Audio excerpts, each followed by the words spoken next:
Thank you for joining us in this important consultative forum of the North and Northeastern Development Initiative, NEDI.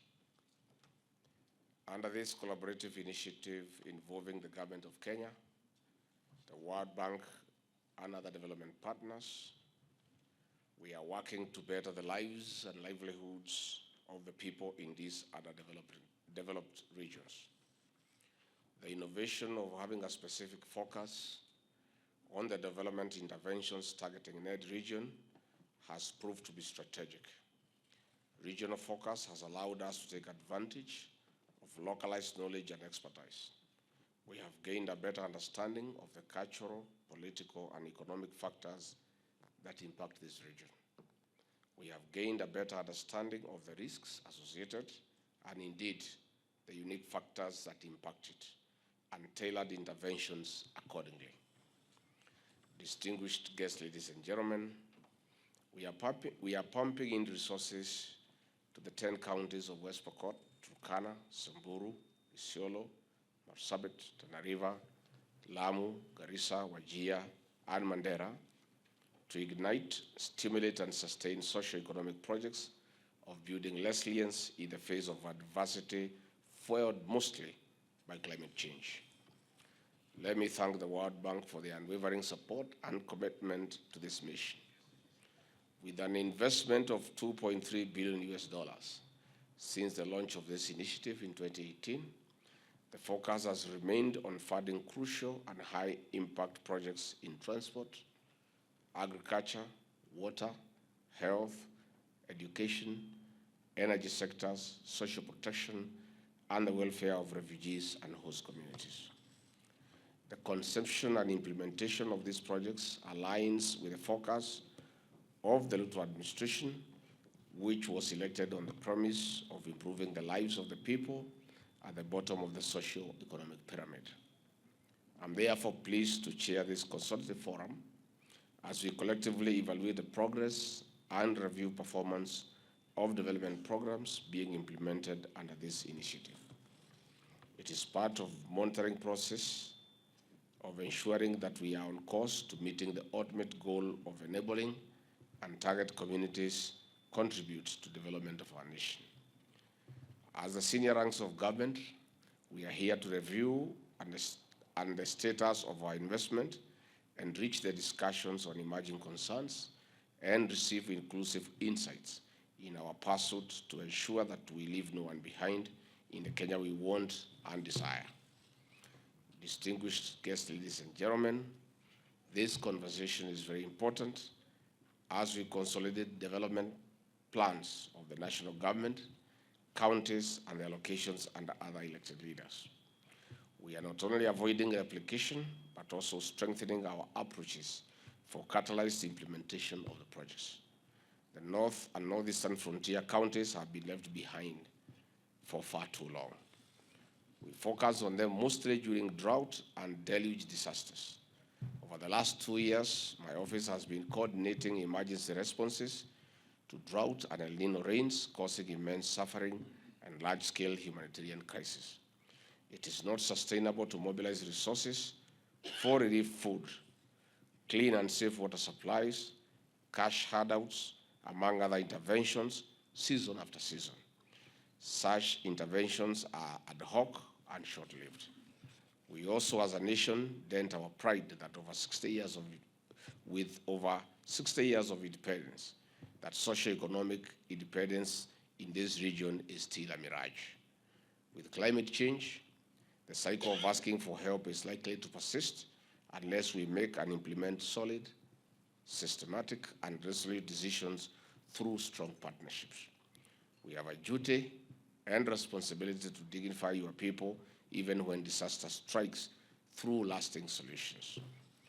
Distinguished guests, ladies and gentlemen, this is why our administration has given priority to devolution. Besides seeking and strengthening strategic partnership with the national and international actors in building better communities as underpinned by the bottom-up economic transformation agenda, the Kenya's Vision 2030, Agenda 2030 of the United Nations, and Agenda 2063 of the African Union. Why are some of these key interventions under the NED architecture? In supply of more safe water for domestic and commercial use, we are activating the crop and livestock subsectors in these vast virgin lands. 2, in quality primary and secondary education, we are empowering the community into self-reliance, not only for today, but for posterity. 3, in harnessing solar power, we are igniting the economic potential of the region by sparking and spurring the Juakari sector and expanding employment opportunities. 4, through increased road networks, we are opening up the region to trade between and among the counties. These and other climate action-based initiatives will lead us to the desired change. NED programs are rising to the occasion, and we have an opportunity to work with the World Bank and other partners in long-term transformative initiatives of propelling the NED counties into the next socio-economic power cells of our country. However, ladies and gentlemen, we must not only be realistic, but also reflect on this gracious support. The scripture in Galatians chapter 6 tells us to bear one another's burdens and thereby fulfill the law of Christ. But each one must examine his own work, for each one will bear his own load. The support of the World Bank and other development partners will not be available forever. Donor funding is shrinking due to, among other reasons, geopolitics and shifts in global priorities. I take this opportunity to ask our grassroots leaders to align and complement their development projects in what is and has already been supported. It is our collective responsibility to better the lives of our people. Distinguished guests, ladies and gentlemen, today we will receive real-time updates on the status of the project from national project coordinators, alongside input from the World Bank NED team on the implementation and coordination of projects. I wish to invite input from leaders present regarding implementation of these projects in your counties and constituencies. We intend to use this meeting to also agree on those projects that are ready for commissioning, groundbreaking, or inspection.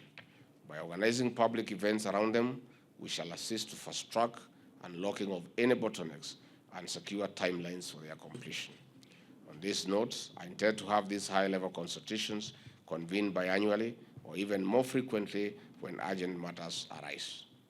Focusing on continuous accountability will create a more transparent and accountable outcome, benefiting from the shared learning and experience that can only be derived through such oversight. I will chair this session alongside the chair of the Frontier Counties Development Council. Consequently, we shall receive an overview of the NED coordination framework and an update on the status of NED projects supported by the project implementation units through their respective principal secretaries. Principal secretaries from various ministries, with the support of the World Bank team, will address questions from leaders. I look forward to fruitful deliberations and successful outcome. Asanteni sana. The opening up of northeastern and northern Kenya is a priority for our administration, in the sense that that area admittedly has lagged behind for a long time, and we want to thank our partners, specifically the World Bank, for the capital injection to open up that part of Kenya that has huge potential. From the lessons that we have learned elsewhere, countries like Israel, other countries in the Middle East that were of the same climatic environment have been transformed into bastions of food production and has really enhanced food security in their respective countries. Going forward, we look forward to a day where the food security of this country will be supported by those vast lands in northern and northeastern Kenya. So opening up that area of Kenya in terms of road infrastructure, in terms of water, in terms of energy, is a step in the right direction as we battle the impacts of climate change. It becomes obviously necessary that we come up with measures of resilience so that we are not dealing with emergencies year after year, because that is what has been happening. So we want to keep a keen look on this program, and I'll be calling meetings from time to time.